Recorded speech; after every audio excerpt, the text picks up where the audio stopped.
I'm Thomas Steed. I'm chairman of the Association of BellTel Retirees, our board of directors, and I want to welcome you to our 2023 annual meeting.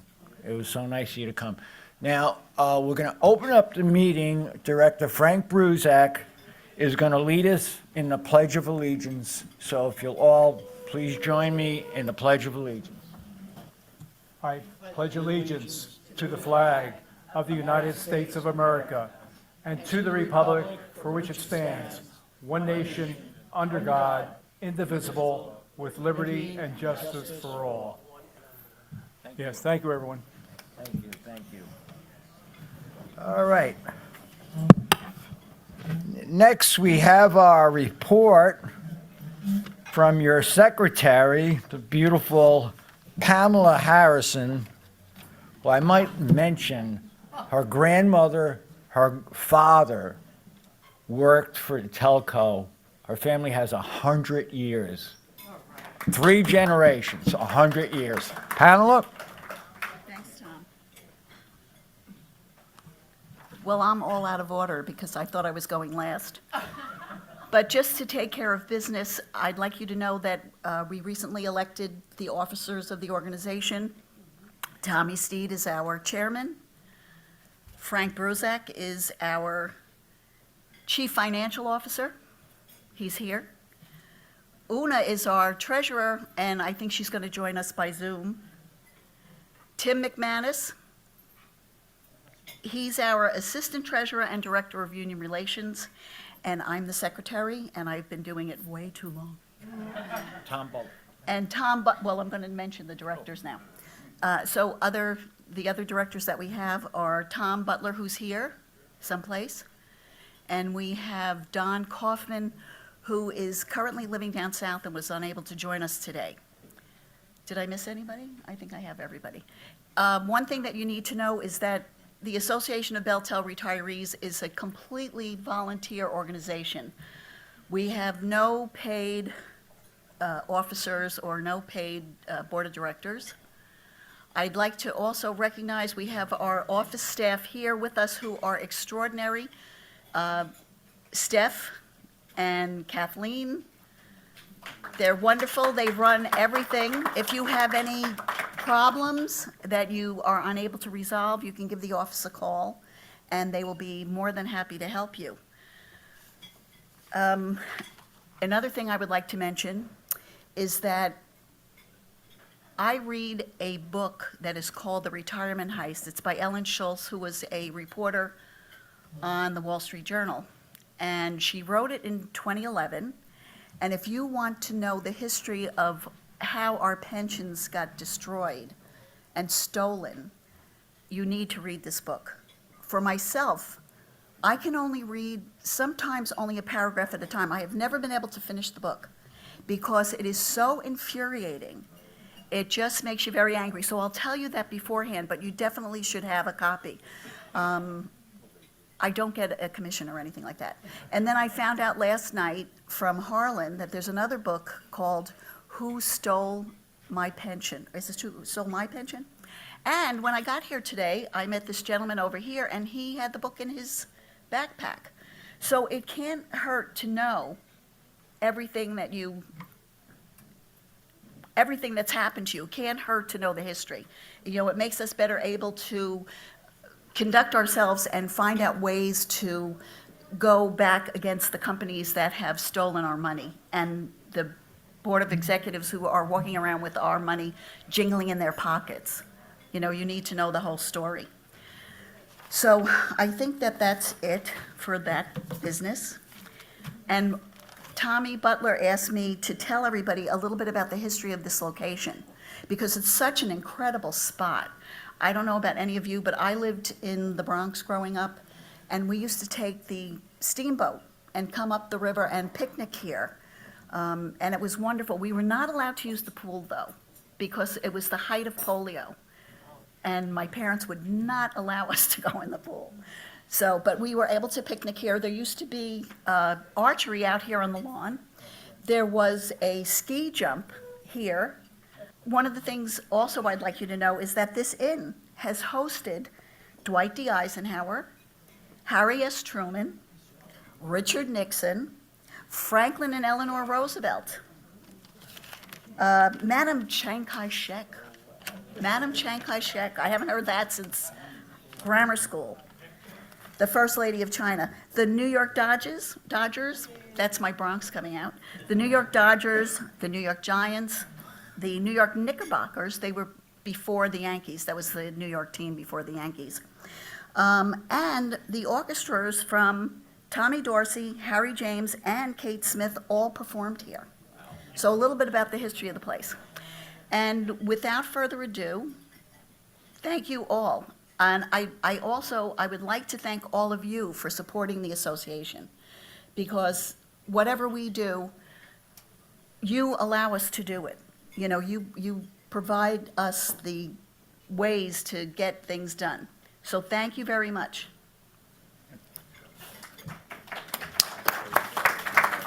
Thank you, Pamela. My stuff. Okay, and now we're going to have our fiscal report from our treasurer, Miss Una Kelly. And believe me, my title means nothing. The treasurer tells me what to do and when to do it. So if we can, Una will be presenting remotely via Zoom, and our talented background there is setting her up right now. Thank you, Tommy, for that introduction. And thank you, everyone, for allowing me the privilege to speak to you today regarding our financial overview. And it will be a condensed version, as this is an abbreviated meeting. Myself and my cohort, my CFO, Frank, will split this presentation into two, hopefully salient pieces of detail. I also want to promise everybody that our next newsletter, the summer newsletter, will dig deeper into several levels of what we're going to speak about at a high level today. And I want you to know that every single donation that you make, we treat it like a baby check, all right, in an egg, all right, because we know how important it is for you to make those donations to us, and we want to make sure that you understand that we honor them, we treasure them, and we treat them very, very cordially and with due diligence. Okay, here's my presentation. I assume everybody can see it. All right, so this is myself and Frank are going to do this high level financial overview. Please go to the next slide. Okay, so this is how I feel every day. I don't expect you to, all right? And I also understand that when we speak about financial numbers and the budget and things like that, it's not necessarily riveting information or conversation for most of us, all right? So I want to acknowledge that, and that's why we're going to make this brief and provide you with the salient points. And I do encourage your questions as we move forward. Next slide, please. Introduction is, we're going to talk about our financial committee and our staff. We're going to do a 2022 financial contributions and expenses. And when I do that, is because I need to show you a little history. And we're going to compare 2022 to 2021. Then the next piece of my presentation, we're going to look at the first quarter of this year, 2023, versus the first quarter of 2022, so that we can kind of compare and see where we are at the same time frame.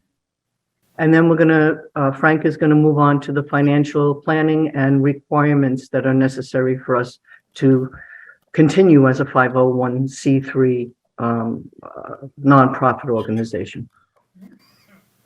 Next slide, please. Okay, most of you already, I think Pamela did a great job in introducing the entire board, but I just want to bring particular attention to our financial team and our staff that supports us. We have, of course, Frank, he's our CFO, myself, the treasurer, Tommy Steed, who everybody knows and loves, our chairman. We have Timothy McManus, our assistant treasurer, who's coming along so swimmingly. I so appreciate his help in everything that he's doing as a fairly new member of our board. We have Don Kaufman. He's our director now, but he's also a former CFO, so he's got a lot of good, historical information that he shares with me on a regular basis, whether I ask him or not. All right, but I'm always appreciative of it. And then we have our staff, which are sitting in the room with you now. That's Steph and Kathleen. And without them, I don't know how I could, move from one day to the other. They support and are there every single time that I need them. And I know that they are they do the same for every single one of our board members. And furthermore, every single one of our members. They take hundreds, sometimes thousands of calls a month to answer your questions. Okay, next slide. Okay, so here is the slide, all right, and this is again a high-level view of 2022, that's full year, compared to 2021, right? So our contributions decreased by almost 6% in 2022 versus 2021. That's not a great story, but there's a lot of reasons for it. Everybody was dealing with high inflation. Everybody was dealing with unexpected, extra gas bills, food bills, rent bills, and all of that. So there's legitimate reasons why our contributions decreased by almost 6% last year. Our expenses increased by almost 10% year over year. And the reason I'm bringing this slide to everyone's attention is because if our contributions continue to decrease and our expenses continue to increase, over the long haul, it's just not sustainable. So it's important that, everybody who's listening to me understands that if we continue on this trend, it's not a sustainable organization any longer. Next slide, please. Now I'm going to give you a current view of the first quarter 2023 compared to first quarter 2022. And that first quarter is January through March. So can I highlight this? No, I cannot. I don't want anybody to panic, all right, that our contributions for the first quarter between this year and last year decreased by 44%. The main and whole reason for this was that in 2022, we had our annual appeal letter that reaped almost $100,000 in contributions in 2022, and we sent that out in February 2022. This year, our annual appeal letter just is hitting your mailbox starting last week. So the benefits of the 2023 appeal letter are not, of course, not included in our first quarter results for 2023, since it's just hitting your mailboxes now. So all I can say is that if we do as good as we did last year with our annual appeal letter contributions, we'll be whole. We will be whole. So that's, again, a small appeal to everybody our loyal members who contribute regularly. We expect that same thing will happen with the annual appeal letter this year. All right. We don't know yet, but we will certainly monitor it and we will report it. Our expenses, all right, have decreased by 9.2% over the same period, first quarter of 2022. And I have to tell you that the reason for that is we always are in tight control of every expense. But this year in particular, we challenged every invoice, made sure it was absolutely correct. And we did find a couple of issues where we were able to say, wait a minute, that expense is not justified. Until you can justify it, we're not paying that invoice.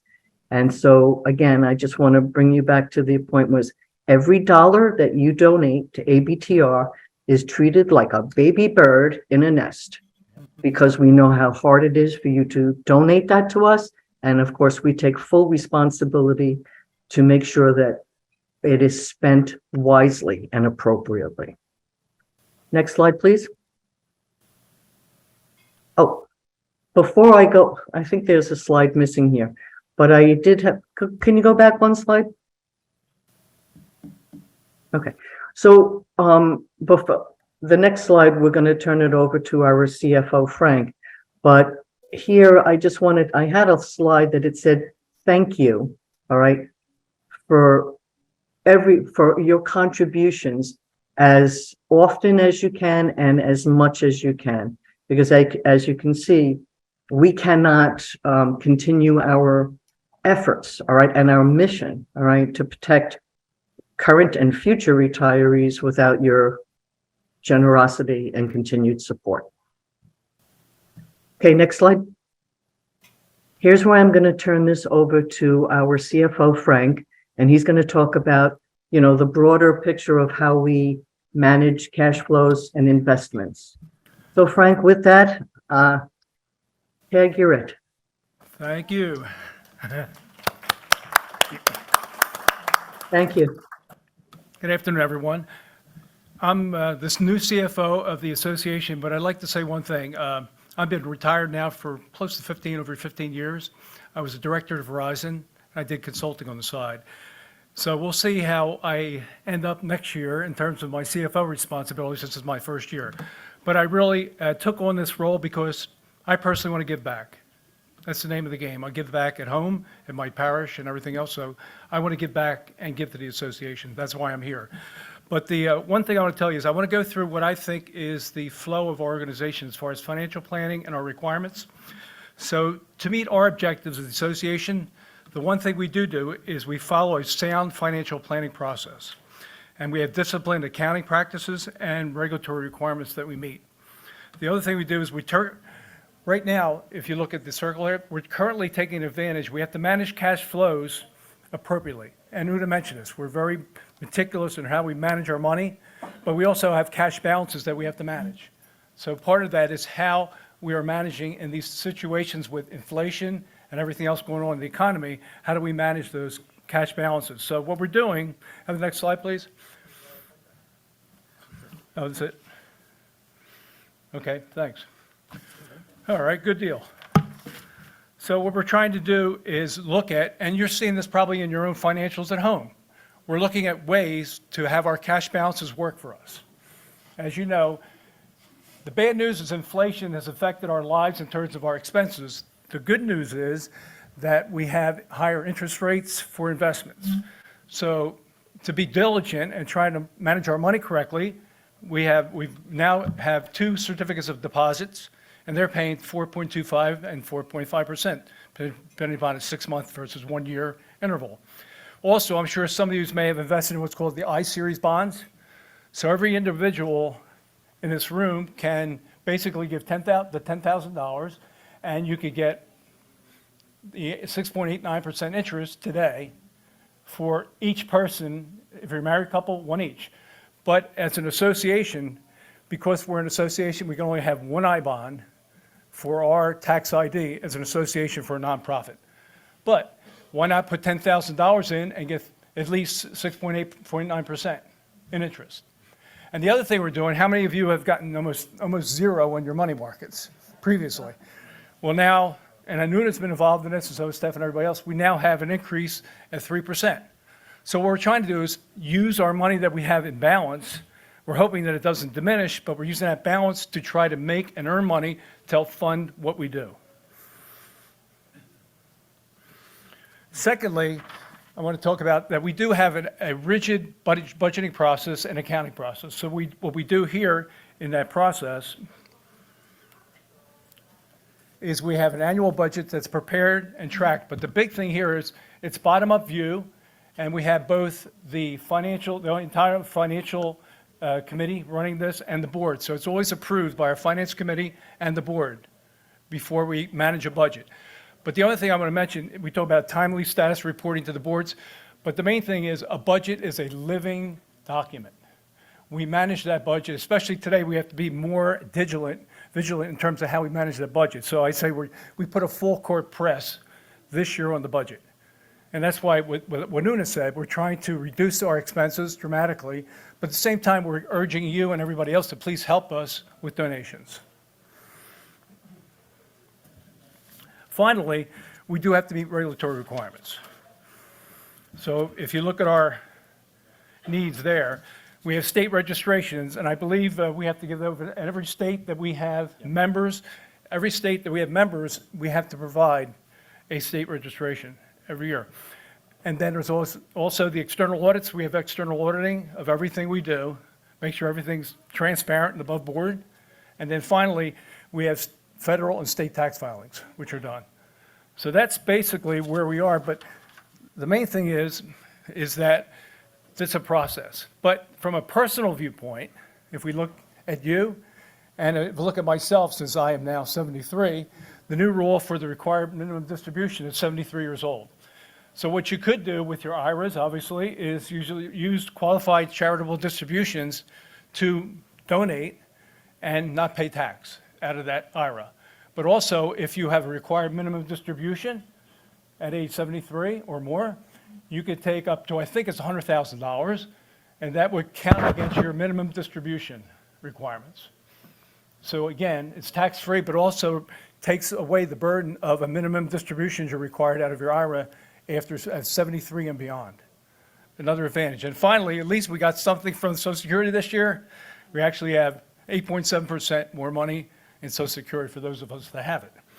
So that's kind of where we are personally, but what I'd like to emphasize with personalization of this finances is we need you. Just like Una mentioned, just like Pam mentioned, we need you. You support us, and we are the association. All of our pensions are affected by that. Our objectives have to be met, but the only way they're being met is if we have help. So we'd really appreciate if you consider, if you haven't donated already, to please donate now.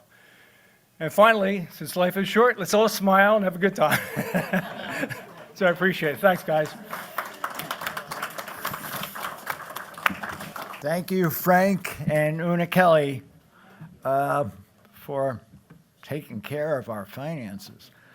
But so anyway, on my report, first thing I want to mention is the upcoming proxy campaign at Verizon.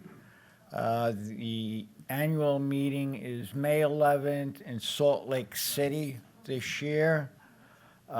We have 2 proxy proposals on the ballot.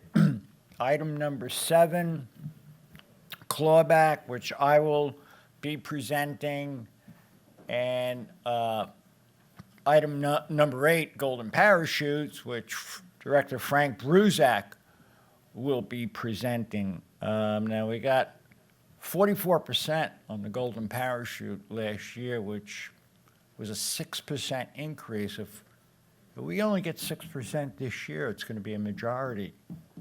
And unfortunately for Verizon's Board of Directors, we'll mandate that they implement it. Got 37% on the clawback, which was also a small increase, but we think it's responsibility. Hey, look, we all did our work. We were all disciplined. If we made mistakes, whether they were intentional or not, there were consequences. So we feel that the corporation should also treat their high-level people the way they treat their employees. Now, we've been successful with proxies for over 20 years. Our first win was in 2003, And that was a huge win, 59% on executive compensation. And, you know, we've won 3 by over 50%. We've negotiated 9. We removed them from the proxy ballot when the company said, hey, you know, don't put this to a vote, don't embarrass us, we'll do what you say. You know, we'll do what you want, or at least meet you in the middle and mitigate it to a reasonable metric. So we've been quite successful, you know, at Verizon. And this year, we filed a proxy proposal at AT&T for the first time. Now, the proxy proposal we filed, we called it the Golden Coffin. And the reason we called it the Golden Coffin is when AT&T's board of directors leaves the board or they die, besides their 2.9 years salary they get preferred share units or reserve share units that have a maturity date, a threshold to meet to become vested. Well, they become vested immediately.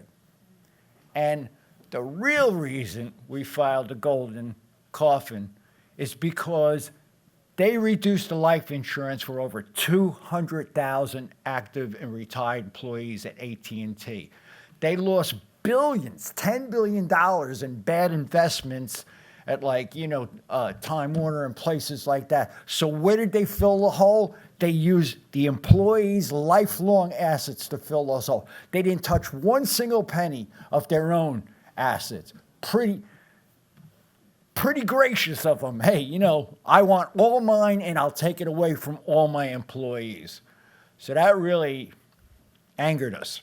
Now, our proxy at AT&T was knocked off the ballot by the Securities and Exchange Commission. I mean, they fought tooth and nail. Now, don't forget, Securities and Exchange Commission, a lot of them are appointees from the leftover administration that was very conservative, corporate leaning, in my opinion, when I say conservative. But we're not giving up the effort. We will go back after AT&T next year. We've also, this year, we've become a growing focus on OSHA advocacy since last year. And a lot of times, we didn't even know we were exposed to toxic carcinogens. I mean, take it. If you ever climbed a pole, your head is less than 40 inches from that electromagnetic field of power above you. And you never think of it. It's invisible. You know, you never see it. So we've recently had a survey of over 850 responses to our members who worked with the toxic carcinogens during their career. 60% of the respondents, of the 850 respondents, worked with, you know, toxic solder, lead, you know, during their career. We also, as far as the legislative agenda, we had support for the 9/11 Notification Act, where employees, we're just asking the employees, like a Verizon, anybody that worked down at 9/11, just give your employees a letter saying they were working there, so they would be eligible for federal funds and future health care if they need it. You know, hopefully they don't, but, you know, just admit to the truth. You know, they work there, you know. But these things, it's like pulling teeth. You actually have to make them mandated through legislation.